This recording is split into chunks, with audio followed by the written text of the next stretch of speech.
महाराज,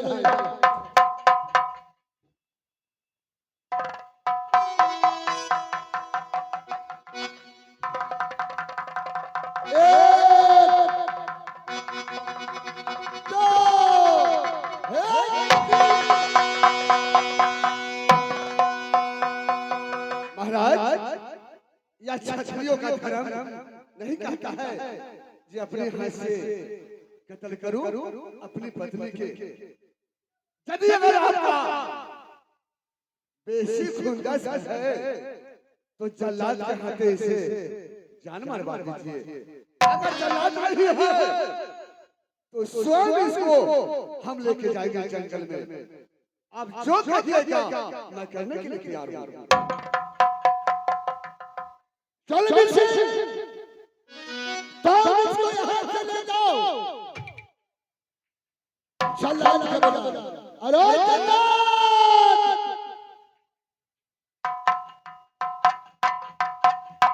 जल्लाद,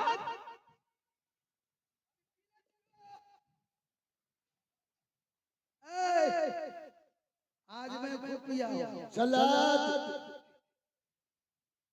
रे बेहुदा, बोलिए महाराज। होश में हो, होश में। अभी होश में बेहोश हो रहा हूं। होश में, होश में। बोलिए क्या बात है? इधर आओ। जल्लाद महाराज, सामने में देख रही हो, इसको यहाँ से ले जाओ जंगल में, और वहां जाकर इसको जान मार करके और कलेजी वहां से लेकर के आओ। बिल्कुल महाराज, आप हाथ बांध करके मुझे चाहिए। क्या मैं हाथ बांध करके दो? बिल्कुल। आज मैं राजा के राज में मुझे सिंहासन मिल गया। आज मैं अरे बंधन तेरा चला दरे,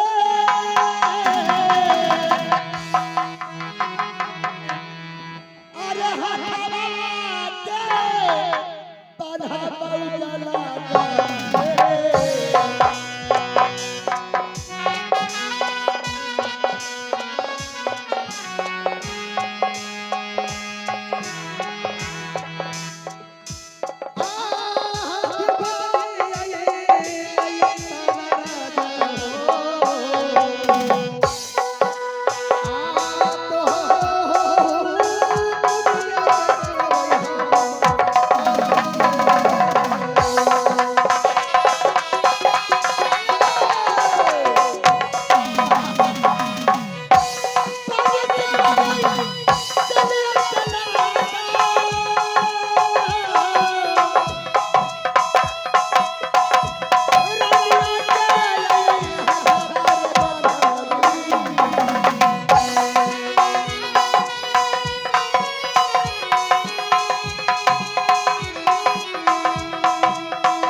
होश में मुझे बांध के लाए हैं।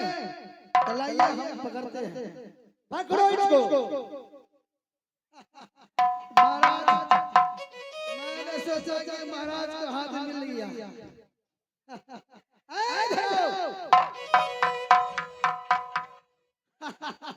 आज मेरा राजा सोना श्री महाराज की कहना है कि इस जल्लाद भैया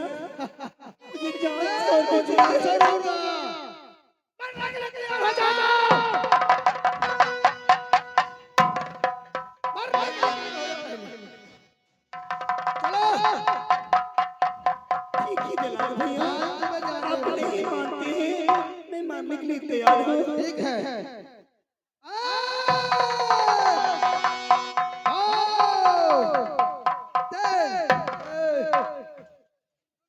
क्या मैं करूंगा? ए जल्लाद भाई, अब जल्लाद है, काटूंगा। सुनो जल्लाद भाई, किसी अबला को जान मारने से आपको कुछ मिलेगा नहीं। मेरा महाराजा का हुक्म है कि जल्लाद तुमको मैं इतना दिन से मैं पाला, ये सोनापुर नगर में बस कोई अगर मनुष्य अगर दैत्य भूत मिल जाएगा उसे तुमको काट मैं समझ गया। सुनिए जल्लाद भाई, आपके पास पत्नी है, बाल बच्चा है? मेरा पास कोई नहीं है। सुनिए, ये जंगल में आप कहाँ सोना कट से आए हैं? तुमको आंख नहीं है कि बालों का फाक है? इसी जंगल में इसे छोड़ दीजिए। आपको जो जहाँ तक होगा, मैं ऐसे नहीं छोड़ने वाला हूँ। मांग चाचा कुछ मिल जाएगा। मुझे इस मनुष्य को मैं जंगल में छोड़ूंगा। ठीक तो है। जानते हो महाराज चंडाल है इस आज का। मैं समझता हूँ। मेरे बाले बच्चे को सबको फांसी चढ़ा देगा। जल्लाद भाई, इसलिए मैं छोड़ूंगा, लेकिन मैं कुछ पीने का मुझे और सियार के लिए पैसे चाहिए। जरूर मिलेगा। और सुनिए, ये जंगल में बाघ सियार इतना है जिसका जवाब नहीं। कोई जानवर के पकड़ करके आप उसे जान मार दीजिए और उसको कोर करें निकाल के आप लेके जाइए और महाराज के समझा दीजिएगा। जैसा आप कहे मैं वैसा ही किया, उसे जान मार दिया, उसका कोर करें। जो मैं कहता हूँ सुनता है, मैं किसी का बात सुनने मिलेगा जल्लाद भाई, जल्लाद भाई मिलेगा, मिलेगा आपको। तैयार हो जाओ। ए मनुष्य, ये तुम्हारा जुल्मी का कहना है, ये जुल्मी है। तुम्हारे राज का बात क्या नहीं? क्या तुमको ऐसे नहीं छोड़ूंगा, ऐसे नहीं छोड़ूंगा। तुम्हारे पास गाना जबर है, कोई पैसा कौड़ी है? कुछ भी नहीं है। कुछ नहीं है तो मैं शहर कहाँ से लाऊंगा? अगर तुम पैसा नहीं देगी पीने के लिए तब मैं जान मार दूंगा। जल्लाद भैया, मैं कहाँ से पैसे लाऊंगी? तो जान मरने के लिए तैयार हो जाओ। जुल्मी सिपाही जी। हाँ महारानी, कोई बात की टेंशन नहीं है। ये करो। जल्लाद भाई थोड़ा सा रहम कीजिए। एक तो आप जल्लाद हैं, अगले जन्म में क्या होगा पता नहीं। आज ही थोड़ा सुधर जाइए और ये जान छोड़ दीजिए। मेरा शिकार करेगा तब बस मेरे अंदर में हो। हाँ क्यों चलो पैसे मैं कुछ नहीं सुनता। जुल्मी सिपाही जी, हाँ महारानी, मैं कहाँ से पैसे लाऊंगी? देखिए ये जंगल की बात गांव है, शहर है, उसी गांव में जाकर के आप कुछ खाने पीने के लिए पैसा मांग करके, ये चंडाल है, ये चंडाल है सिपाही जी। और अगर मैं पैसा मांगता, कुछ नहीं सुनता, कुछ नहीं सुनता। जल्लाद भैया, ये बस्ती में तुम कुछ मत। मैं पैसा दूंगी, जल्दी लाओ, मैं तेरे जल्दी लाओ, जल्दी नहीं। 2 मिनट के वेट कीजिए। जल्दी जल्दी हाथ खोल दीजिए। आए जुल्मी, हाथ खोलो खोलो खोलो। जो मैं कहूँगा सो करना होगा।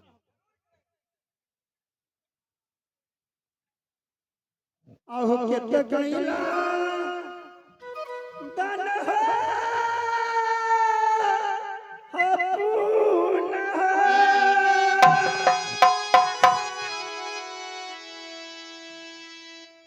आ कितना कइला भजनिया हो ओ प्रेम भाई हो भैया सब विपत्ति में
अपनी हाथ से तुझे पीने के लिए और चाय के लिए रुपया दे दो और बाकी तुम ले जाओ खाते पीते रहना।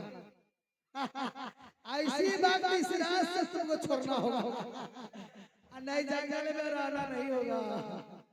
जय हो धन्य हो, तुम कहीं भी रहोगी आज तुम अपने जान बचा दिया तुम्हें जुल्मी सिंह, लेकिन इस राज में तुम नहीं रह सकती है।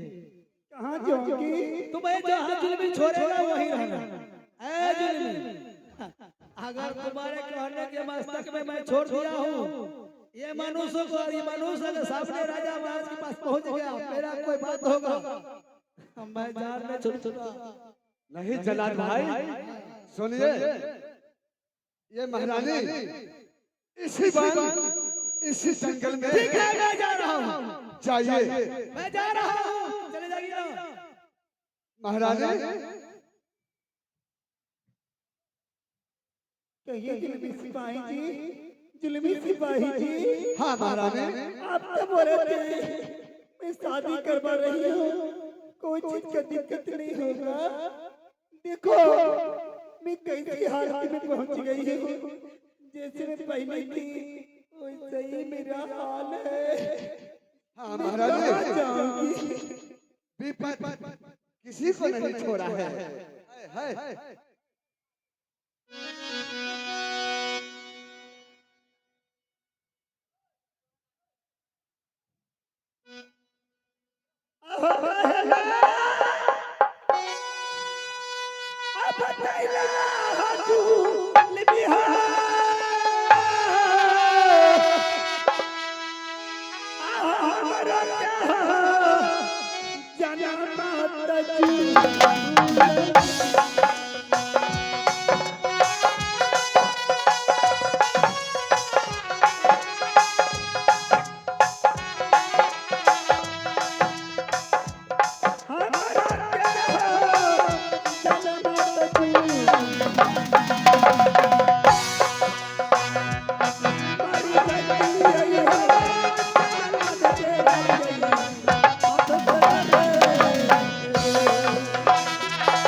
जुल्मी सिपाही जी। हाँ महारानी, मुझे मर जाने देते, मुझे आप क्यों जान बचाए? महारानी यह सोनागढ़ में जुल्मी सिंह बहुत दिनों से रहते हैं। सोना सिंह जी दरवाजे पर। महारानी जितना नमक ये जुल्मी सिंह आपको खाया, मुझे उम्मीद है कि मुझे से सच नहीं पाएगा, इसलिए जुल्मी सिपाही जी। हाँ हाँ, अगर मैं पहले से जानती मुझे इसी हाल में छोड़ा जाता, कभी शादी नहीं करती। नहीं नहीं महारानी, कष्ट किसी को छोड़ा नहीं है।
महारानी आप इसी जंगल में आप रहिए और उसी गांव में मांग चांग के आप आइएगा और सोनागढ़ कदापि नाम नहीं लीजिएगा कि सोनापुर कहाँ है। महाराज जुल्मी सिंह, मैंने कहने की बात आपको समझ गया। मैं तो अब सिपाही हूँ, ये मलकिनी के कहना रहना तो है नहीं आज, और नमक भी खाए। मलिकाइन आप ये डंडा ले लो। क्या करूं इससे? आज जो है हम और जुल्मी सिंह आपका मैं नौकर हूँ, और आज आहे टूटी जब आई आ जाई तैयारानी, आहे बदरी जुल्मी ससुराई ना तबाहे बानी, टूटी जाए तई है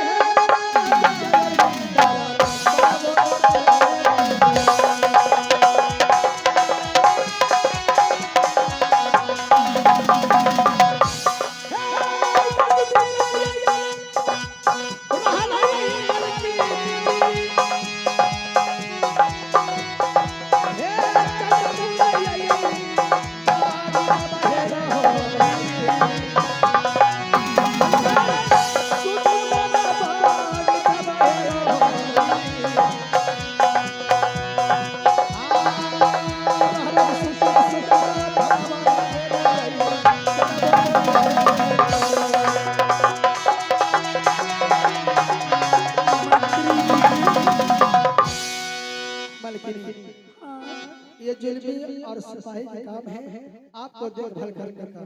आप यहाँ सुंदर बगीचा चले जाइए और आज से आपका नाम रहेगा हक। हाँ हाँ हाँ नहीं, मैं आपका राज का मैं नौकर हूँ, ये हम लोग का कोई कसूर नहीं, मैं नौकर हूँ। सिपाही जी, क्या इस बगीचे में मैं कौवा हकूंगी? इसलिए अगर हम लोग का शक्ल देखना चाहते हैं, जिंदगी देखना चाहते हैं, जुल्मी सिपाही जी, इस बगीचे में रहूंगी तो, लेकिन मैं खाऊंगी क्या? आपको खाने पीने के लिए, खाने पीने के लिए महारानी इतना बड़ा गांव है, कोई चीज की कमी नहीं होगा आपको, और इसी पर में आप रहिए। आज से आपको नाम कौवा हांकनी रहेगा। गलती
यहाँ से चले जाइए।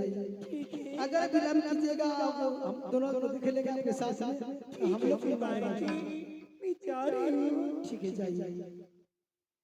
अरे नया बेर आम ही हमारे रब्बिया रे अरे तेरा नहीं रखनी रे बा